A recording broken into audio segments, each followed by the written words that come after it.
साथियों नमस्कार। आज की कक्षा में आपका स्वागत है। आज की कक्षा में हम बात करेंगे मूल अधिकारों के बारे में। तो शुरू करते हैं।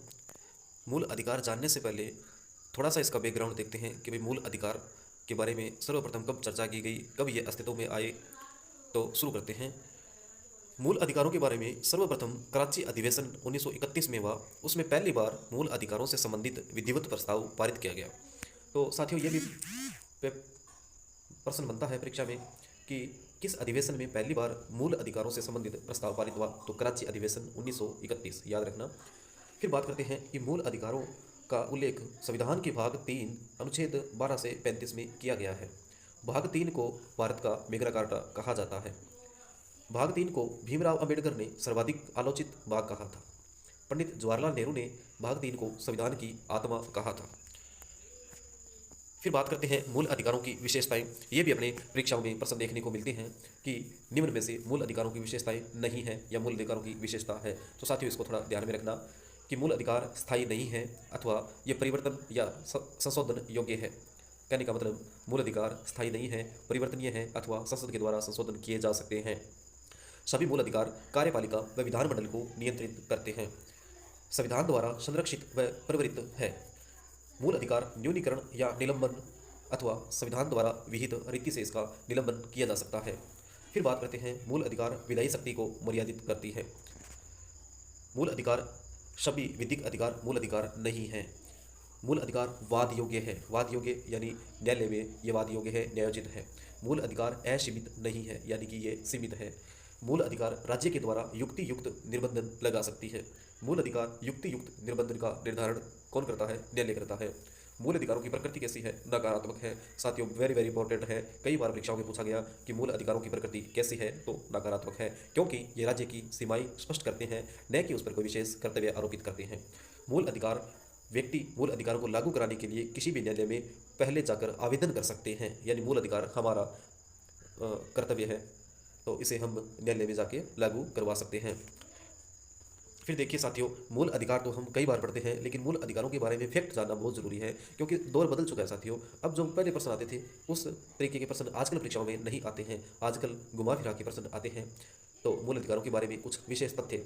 अनुच्छेद 20 और 21 अनुच्छेद 20 और 21 में जो मूल अधिकार वर्णित है वो राष्ट्रीय आपातकाल यानी कि अनुच्छेद 352 के तहत जो लगता है, इस दौरान अनुच्छेद 20 और 21 में वर्णित मूल अधिकारों को निलंबित नहीं किया जा सकता। बहुत बार यह प्रश्न पूछा जा चुका है। अनुच्छेद 19 राष्ट्रीय आपातकाल अनुच्छेद 352 के समय इस अनुच्छेद में वर्णित 6 स्वतंत्रताओं केवल युद्ध एवं भारी आक्रमण के समय ही निलंबन किया जाएगा।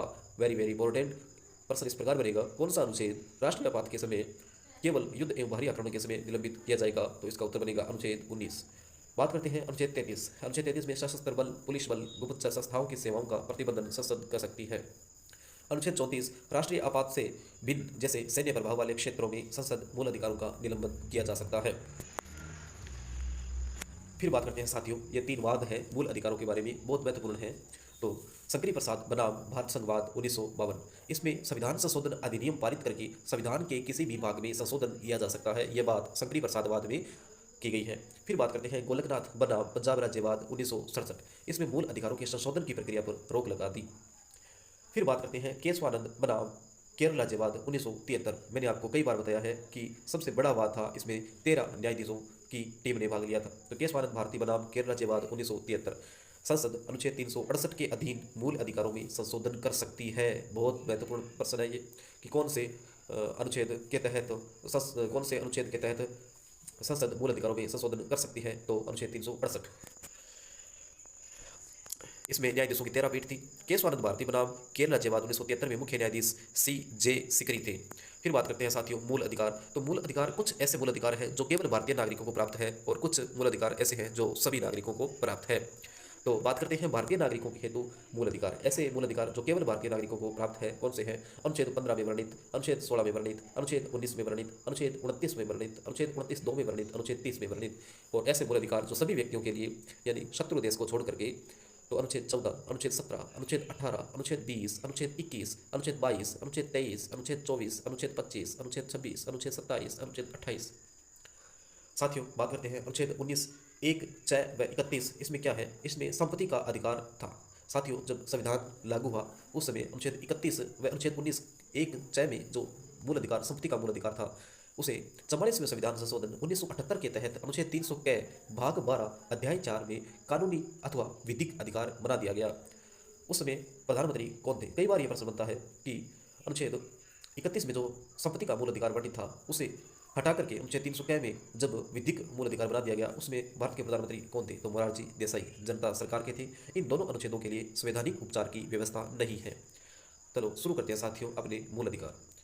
तो सबसे पहले आता है अपना क्षमता का अधिकार। अनुच्छेद 14 में क्या बताया गया है? अनुच्छेद 14 एक विधि के समक्ष समता।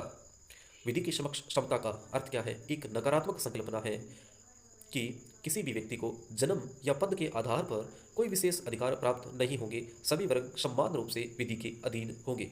अनुच्छेद 14 एक में विधि के समक्ष समानता का मतलब है किसी भी वर्ग समाज को विशेष अधिकार प्राप्त नहीं है, सभी एक समान रूप से होंगे। अनुच्छेद 14 दो में क्या है? विधियों का समान संरक्षण, सकारात्मक संकल्पना है। इसमें समान परिस्थितियों में समान व्यवहार किया जाएगा। साथियों, शब्दों का खेल है, सकारात्मक और नकारात्मक ये दोनों ध्यान में रखना। अनुच्छेद 15 में क्या है? धर्म, मूल वंश, जाति, लिंग व जन्म स्थान के आधार पर भेदभाव नहीं किया जाएगा। अनुच्छेद 15 के ए में कोई भी व्यवहार जो स्त्री प्रतिष्ठा पर आघात करे वर्जित है। यह सेकंड ग्रेड 2011 में पूछा गया प्रश्न है। साथियों, वो दौर चला गया जब मूल अधिकार ऊपर ऊपर से पूछे जाते थे, अब मूल अधिकारों को अनंत गहराइयों से प्रश्न बनते हैं। तो अनुच्छेद 16 में क्या है? लोक नियोजन के विषय में अवसर की समानता। अनुच्छेद 16(4) में क्या बताया गया है कि पिछड़े वर्ग हेतु यानी ओबीसी वर्ग हेतु सरकारी नौकरी में आरक्षण का उपबंध किया गया। पिछड़े वर्ग ओबीसी की दशाओं के अन्वेषण हेतु आयोग की नियुक्ति अनुच्छेद 340 के तहत की गई थी। अब ओबीसी वर्ग के लिए कौन से आयोग बने? काका कालेलकर आयोग वेरी वेरी इंपॉर्टेंट है, 1953 में बना था, जो इसने अपनी रिपोर्ट 1955 में सौंपी थी। उसके बाद बात करते हैं बीपी मंडल आयोग। बीपी मंडल आयोग वेरी वेरी इंपॉर्टेंट है साथियों, 1979 में इसका गठन हुआ, इसने अपनी रिपोर्ट 1980 में सौंपी थी। उस समय भारत के प्रधानमंत्री मोरारजी देसाई थे। इसमें 3743 जातियों की पहचान की गई, एससी व एसटी इसमें शामिल नहीं थी। सिफारिश क्या की गई थी? बीपी मंडल आयोग की जो सिफारिश थी, जरा गौर से सुनिए। इसमें क्या बताया गया कि ओबीसी वर्ग के लिए सरकारी नौकरी में 27% आरक्षण की सिफारिश की गई। 1990 ईस्वी में वीपी सिंह सरकार ने इनकी सिफारिश पर ओबीसी हेतु आरक्षण की घोषणा कर दी। 1991 ईस्वी में नरसिंह राव सरकार ने दो परिवर्तन किए। क्या परिवर्तन थे? कि 27% आरक्षण में पिछड़े वर्ग के गरीब लोगों को आर्थिक आधार पर आरक्षण में प्रमुखता दी गई। साथियों, जरा गौर कीजिए कि 27% आरक्षण में ओबीसी वर्ग के वे लोग जो आर्थिक रूप से गरीब हैं उनको आरक्षण में प्रमुखता या प्रधानता दी गई। 10% अतिरिक्त आरक्षण आर्थिक आधार पर उन्हें दिया गया। मंडल आयोग जो वाद हुआ था इंदिरा सानी बनाम भारत संघवाद, इसमें क्या बताया गया कि आर्थिक आधार पर आरक्षण को नकार दिया गया। फिर बात करते हैं साथियों राष्ट्रीय पिछड़ा वर्ग आयोग। संसद के द्वारा इसकी स्थापना हेतु राष्ट्रीय पिछड़ा वर्ग आयोग अधिनियम पारित किया गया 1993 में। 14 अगस्त 1993 को ये स्थापित हुआ था। अनुच्छेद 17 में क्या है? अस्पृश्यता यानी छुआछूत। अस्पृश्यता का अंत अनुच्छेद 17 में है। इसमें क्या है कि अस्पृश्यता अधिनियम 1955 के तहत अस्पृश्यता का अंत किया गया और इसमें एक बार संशोधन हुआ 1976 में। वर्तमान नाम क्या है? कि सिविल अधिकार संरक्षण अधिनियम 1955। अब देखिए, अस्पृश्यता की परिभाषा संविधान में नहीं है कि भाई अस्पृश्यता शाब्दिक रूप से इसका क्या अर्थ है। इसका कोई विशेष विवरण हमारे संविधान में नहीं मिलता। अनुच्छेद 18 में उपाधियों का अंत अनुच्छेद 18। इसमें क्या वर्णित है कि राज्य सेना या विद्या संबंधी सम्मान के सिवाय कोई उपाधि प्रदान नहीं करेगा। दोबारा देखिए कि राज्य सेना या विद्या संबंधी सम्मान के सिवाय यानी सेना के सम्मान और अपने शिक्षा अर्थात विद्या से संबंधित कोई भी सम्मान है, इसको छोड़ करके कोई भी उपाधि प्रदान नहीं करेगा। भारत का कोई नागरिक किसी विदेशी राज्य से कोई उपाधि ग्रहण नहीं करेगा। लेकिन साथियों एक बात कि राष्ट्रपति की सहमति अगर हो तो वह उपाधि ग्रहण कर सकता है। तो लिखा हुआ है देखिए कि राष्ट्रपति की सहमति के बिना कोई व्यक्ति नागरिक उपाधि ग्रहण नहीं करेगा। अनुच्छेद 18(3) में यह बात दर्शाई गई है। सेकंड ग्रेड 2018 में पूछा गया प्रश्न है। साथियों 1954 में शुरू किए गए 4 सम्मान जैसे भारत रत्न, पद्म विभूषण, पद्म भूषण, पद्म श्री इसी अनुच्छेद के तहत दिए जाते हैं। वेरी वेरी इंपॉर्टेंट है। जो हमारे भारत के 4 सर्वोच्च पुरस्कार है भारत रत्न, पद्म विभूषण, पद्म भूषण, पद्म श्री, कौन से अनुच्छेद के तहत दिए जाते हैं? तो अनुच्छेद 18। अब साथियों देखिए कि मोरारजी देसाई उस समय क्या थे? अपने देश के प्रधानमंत्री थे। तो उन्होंने क्या किया कि सभी अलंकरण यानी जो सभी पुरस्कार थे उनको समाप्त कर दिए और इंदिरा गांधी ने 1980 में एक समय पुनः प्रदान किए जाने लगे। फिर साथियों बात करते हैं अपना दूसरा मौलिक अधिकार या मूल अधिकार, स्वतंत्रता का अधिकार। स्वतंत्रता के अधिकार को संविधान की कुंजी कहा जाता है। स्वतंत्रता के अधिकार में मूल संविधान में 7 स्वतंत्रताएं थी। वर्तमान में कितनी है? 6 है, एक हटा दी गई। इससे पहले हमने इसका जिक्र किया, एक बार दोबारा करते हैं कि 44वें संविधान संशोधन 1978 में संपत्ति का अर्जन और व्यय निरस्त कर दिया गया। साथियों, अनुच्छेद 19 एक कै में वाक यानी बोलने की, प्रेस, अभिव्यक्ति, सूचना, जीवित रहना, मतदान, चुनाव लड़ना, मौन रहने का, शांति का अधिकार, हड़ताल करने का अधिकार, टेलीफोन टेप न करना, प्रसारित करना, सरकारी नौकरी में बने रहना, न्यायालय की आलोचना न करने का अधिकार शामिल है अनुच्छेद 19 एक कै में। बात करते हैं अनुच्छेद 19 की। राष्ट्रीय ध्वज फहराना अभिव्यक्ति का प्रतीक है, यह भी क्या है? अनुच्छेद 19 कै में वर्णित है। साथियों, 16वां संविधान संशोधन पर एक नजर डालते हैं। इसमें क्या प्रावधान था कि अनुच्छेद 19 में भारत की प्रभुत्ता एवं अखंडता शब्दों को जोड़ा गया। यह हमने उद्देशिका में पढ़ा था 42वें संविधान संशोधन 1976 में।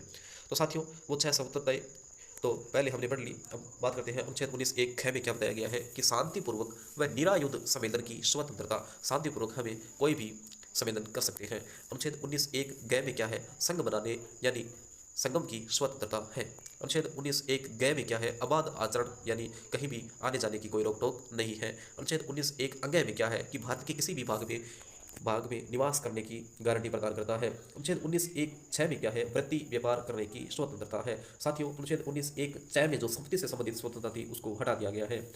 साथियों, बात करते हैं अनुच्छेद 20 में। अनुच्छेद 20 में क्या है? अपराधों के लिए दोष सिद्धि के शब्द में संरक्षण प्रदान किया गया है। अनुच्छेद 19 अनुच्छेद 20 अनुच्छेद 21 में बात करते हैं सबसे जीवन जीने का अधिकार है इसमें। तो जीवन व व्यक्तिक स्वतंत्रता का अधिकार अनुच्छेद 21 में है, अथवा प्राण या दैहिक स्वतंत्रता से व्यक्ति को विधि द्वारा स्थापित प्रक्रिया के अनुसार ही वंचित किया जाएगा, अन्यथा नहीं। कहने का तात्पर्य साथियों, जीवन जीने का अधिकार अनुच्छेद 21 में वर्णित है। बात करते हैं साथियों अनुच्छेद 21 कै में। अनुच्छेद 21 कै में 86वां संविधान संशोधन 2002 RTE 2011 जो राइट टू एजुकेशन अधिनियम बना था, उसके तहत अनुच्छेद 21 कै में 6 से 14 वर्ष तक की आयु के बच्चों के लिए निःशुल्क व अनिवार्य प्राथमिक शिक्षा की व्यवस्था करने के निर्देश दिए गए थे। यह लागू हुआ 1 अप्रैल 2010 से। साथियों, बड़ा ही महत्वपूर्ण है 86वें संविधान संशोधन 2002 के तहत राइट टू एजुकेशन, शिक्षा का अधिकार, 6 से 14 वर्ष के आयु के बच्चों के लिए निःशुल्क व अनिवार्य प्राथमिक शिक्षा की व्यवस्था की गई। यह प्रभावी हुआ था 1 अप्रैल 2010 से। शिक्षा का अधिकार स्वतंत्रता का अधिकार है। यह रीट 2021 में पूछा गया प्रश्न है। अनुच्छेद 19 व 21 एक दूसरे के पूरक है। कई बार कथन निष्कर्ष में ऐसे प्रश्न बनते हैं। फिर बात करते हैं साथियों, एक वाद हुआ था पुण्य स्वामीवाद। क्या बात थी उसमें? फर्स्ट ग्रेड में प्रश्न आया हुआ है, ये देखिए फर्स्ट ग्रेड 2022। तो के पुण्य स्वामी बना भारत संघवाद। इसमें कुल सदस्य 9 थे। मुख्य न्यायाधीश JS खेर थे। इसमें क्या निर्णय दिया गया? इसमें निर्णय दिया गया कि निजता या गोपनीयता के अधिकार को संविधान के अनुच्छेद 21 जीवन व स्वतंत्रता के अधिकार के तहत मूल अधिकार माना गया। साथियों, ये निर्णय 24 अगस्त 2017 को हुआ था। इसमें गवर्नमेंट ने क्या तर्क दिया कि संविधान व्यक्तिगत गोपनीयता को एक असहनीय मूल अधिकार के रूप में गारंटी नहीं देता। अनुच्छेद 22 में गिरफ्तारी तथा निरोध से संरक्षण।